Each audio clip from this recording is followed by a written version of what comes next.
Do you worry that it's a pipe dream to actually make money from your art? Well, I've been working for myself full-time making art for 8 years now, but my gosh, it was a long and painful road to get to that point, and I really wish that I had done something so that I could have sped up my results. So to help you make your journey to becoming a full-time artist 10 times easier, here are 15 lessons about building an art business that I wish I had known a lot sooner. So for myself personally, on my way to becoming totally self-employed as an artist, I quit my job and then had to get a job and then quit my job and then had to get a job several times over. And what I found was that when I had a day job, I was more confident to invest money in my business in things that really helped my business flourish and become bigger, like, do craft shows or invest in doing trade shows for illustration, things that helped me invest in art supplies because I had the day job. And when I didn't, I was so scared to spend any money or to take any kind of risks or anything that required effort from me, because if I didn't make money from that thing, then I wouldn't have money to pay my rent and I'd have to get a day job. And so what ended up happening is that day jobs actually helped me build my creative career a lot better because I was just not able to withstand that fear of what if. Now, there are some day jobs that I found were amazing for my creativity. And there were some day jobs that sucked all of my creative energy dry. So when I had jobs that required creative energy from me, I found that when I came home, I didn't have as much creative energy to work on my own art. And day jobs where I didn't have to work creatively, for example, I worked the front desk at a yoga studio. That didn't take any creative energy from me.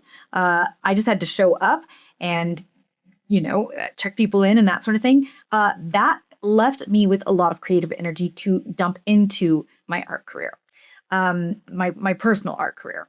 And that is not to say that the day jobs that were creative weren't also good for my art growth. I worked as a graphic designer at an ad agency. That really grew my creative muscles. I was able to create work a lot faster. It just meant that I didn't have the creative energy to work on my own work. Not that it didn't help me grow my creative skills. So all around, day jobs are a great thing. If you have an inner monologue that you don't realize of like, I'm a bad person, I'm not good, I suck at everything, that's going to impact how you interact in the world. And it's the same with money. Like a lot of people, I had a lot of baggage and emotion tied around money. We get taught certain lessons about money growing up that become unconscious beliefs. We don't even realize that we are thinking. I don't talk to my girlfriend about money. It is rude and unsexual. True. It's best to hide our money problems. It can have really dramatic impacts on how we approach making money, how we approach having our money. They have really big impacts. And you don't need to come to the same conclusions as I do about money, but it is a really big deal to understand what is going on in the back of your head. One of the beliefs about money that I had was that money is evil. I used to feel that making money from my art or making money with art somehow tainted the art or ruined it, or, that money was bad. And for a lot of years, I didn't make any money because this belief was in my system. And it really sucked. I was always worried, am I going to be able to buy groceries? Am I going to be able to pay for my rent? It was not fun. It wasn't a good place to be. And I read this book series called You Are a Badass. I remember an example of the book that talked about money is not inherently evil. It is what you do with money that is evil. For example, money pays for sidewalks around the city, and sidewalks are not inherently evil. They help, parents with strollers get their kids around, or elderly people do a lot. It helps keep them safe from traffic.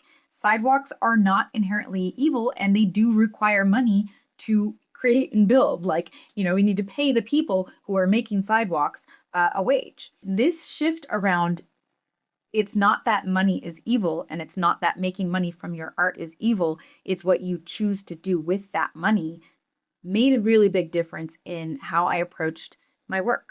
Now, on the flip side of that, making money doesn't necessarily make you happy. So Having been somebody who really struggled with money, not having enough money to live, not worrying about money will help you feel better. It is a huge, it can be traumatic not having enough money. Like it can be traumatic.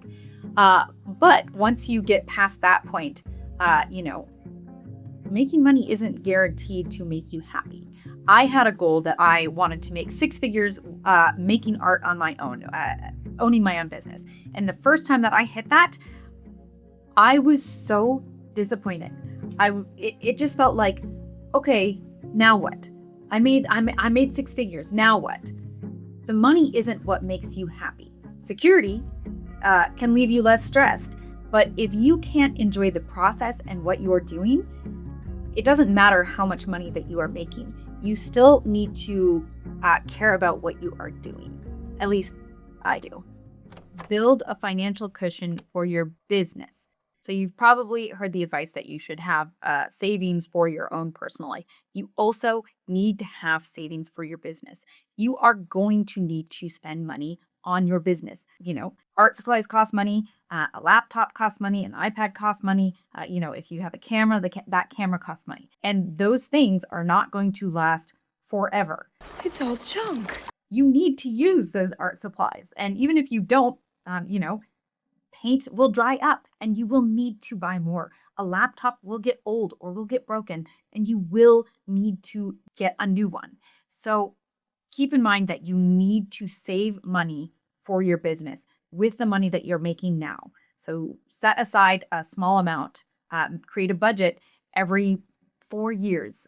You need to buy a new laptop. Hopefully it lasts longer than that, but set aside money every year so that when that time comes, it's not going to bankrupt you. It's not going to drain all of your savings, and it's going to come out of your business savings, not your personal life savings. Create systems that work for you. Anything that I have to do more than twice, I write down exact steps on how to do that task so that the next time I have to do it, I don't have to remember and research and waste time figuring out how to do that task again. This can be as simple as paying taxes. I have step-by-step guides on how I pay my taxes. This could also be what do I do when I sell a piece of art? Here's all the things that I need to do at the post office to ship that off, or the further in between you have to do those things. If it's something you do every day, you don't need to write the steps down, but especially those things that you only have to occasionally do, write the steps down so that you don't have to continually figure out how to do that task. And on that note, get the business checking account. I was so intimidated to create another bank account, but it was so easy, and it makes everything so much easier having your business and personal finances separated. Credit unions often have free business checking accounts with no fees. Always keep in mind scaling your work. My very first art business was I made handmade greeting cards, which I sold in stores and at craft markets. And months down the line, I began to realize that at the price point I was selling these cards at, I was not going to be able to make a full-time living doing this. I physically could not make that amount of cards in order to pay my bills. I had spent a lot of money and energy and time into building this business. So what I realized was I needed to think about, is this scalable? Will I be able to do this on a bigger scale? I could charge higher prices, which there's only so much you can charge for a greeting card.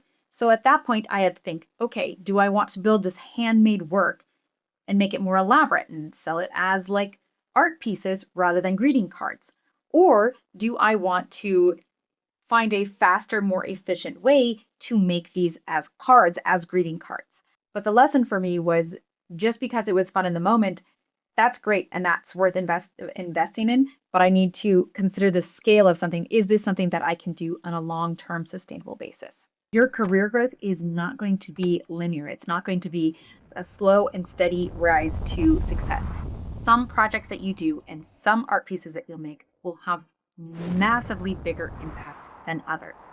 There are some projects that I have worked on that people really resonated with and had really deep impact, and stuff that I've become known for that I did years and years ago. And some projects that I've done currently when I'm a little bit more established that are just a blip, don't really make a big deal. It's very difficult to predict ahead of time what is going to be a big deal and what is not.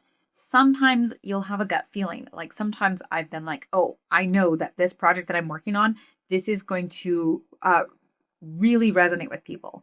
And sometimes you won't know and you'll be totally wrong. And sometimes I thought people are going to love this thing. It's simply too good. And nobody cared at all. I look at like musicians. Some musicians have hits really early on in their career and then again, really later on in their career. And it doesn't mean that you can only be successful once in your career. It just means that some things that you do are going to be a lot more impactful. And for me, what that means is that I just need to keep trying things. I need to keep making art and putting it out there and trying projects and putting them out there because I don't really know when one of those projects, one of those pieces of art will really have a big impact and when it won't. Get clear on what is actually important for you to actually be doing. Don't let those little to-dos, those little things that feel important, and they're easy to cross off your list, but they don't actually get you closer to your creative goals. Don't let those take up days and weeks of your time. Actually commit to doing at least one thing every day that will get you one step closer to what you're actually trying to do. Just having talent and just being good at art doesn't mean that you'll be able to build a career or get recognition from your work. It is more than just being good at art. It is about putting yourself out there. It is about doing the business side, working to get your work out there that makes a difference, not just having the art skills. I know many artists who are incredible at art, but never share it or never put themselves out there. Just being an incredibly talented artist does not build the career for them. Art careers are tough. This is a really difficult job being an artist. And a big part of that is mentally. It is so essential to find a way to deal with your life, your career, when it feels tough. You've got to find motivation and look for the win in everything. If you can ask yourself, hey, what was a win today? What was a win this week? You are guaranteed to have flat on your face failures. And it is totally okay to be disappointed. And it's important to evaluate what does and doesn't work for you. But if you want to make it through the jungle alive, you've got to find a way to keep yourself motivated and celebrate those wins. Community is essential to your success. If you've been around this channel long enough, you know how important I find people who are doing the same thing that you are or trying to do the same thing that you are, how important that is to your success. At every stage of my career, being around other people who are trying to do the same thing always helped me grow faster, helped me deal with problems that I didn't know how to solve on my own faster. Always made a huge difference. There is not one single path to financial success from your art. I have friends who live from their art in a lot of different ways. And what I thought I would be doing is different than what I'm doing now. It is totally okay to change direction. When I stopped making my handmade greeting cards, I felt like I was giving up. But truly, the world evolves, jobs change. What success looked like in the past simply won't look like what success is in the future. Evolving to what's working for you and what you enjoy doing is smart. So I found that I liked illustrating much more than physically hand-making greeting cards. And that felt like giving up at the time, but in the end, it was a lot more fulfilling for me. So it's okay to change course. There's a great poem by Jesse Rittenhouse that says, "I bargained with life for a penny, and life would pay no more. However, I begged at evening when I counted my scanty store. For life is just an employer, and he gives you what you ask. But once you have set the wages, why you must bear the task. I worked for a menial hire, only to learn dismayed that any wage I had asked of life, life would gladly pay. You are absolutely allowed to dream big and ask and go for big things that you want to go and forward in life. Give yourself permission to dream big. I have been blown away by the things that I have actually been able to achieve in my creative career. things that I really never thought would happen. And when I dreamt small, I only achieved small things. And when I started dreaming bigger, I was able to achieve bigger things. Things may not go exactly how you think they will, but playing the small game because it's safer isn't doing yourself any favors. Many of us are told growing up that being an artist isn't a real job, but that's actually not true. Look, I was totally broke when I started my art business. I had no talent, no money, but I ended up becoming so successful that I needed to hire help just to keep up with demand. And in this video, I'm going to share what I'd do differently if I had to start all over again today to help you explode your art sales.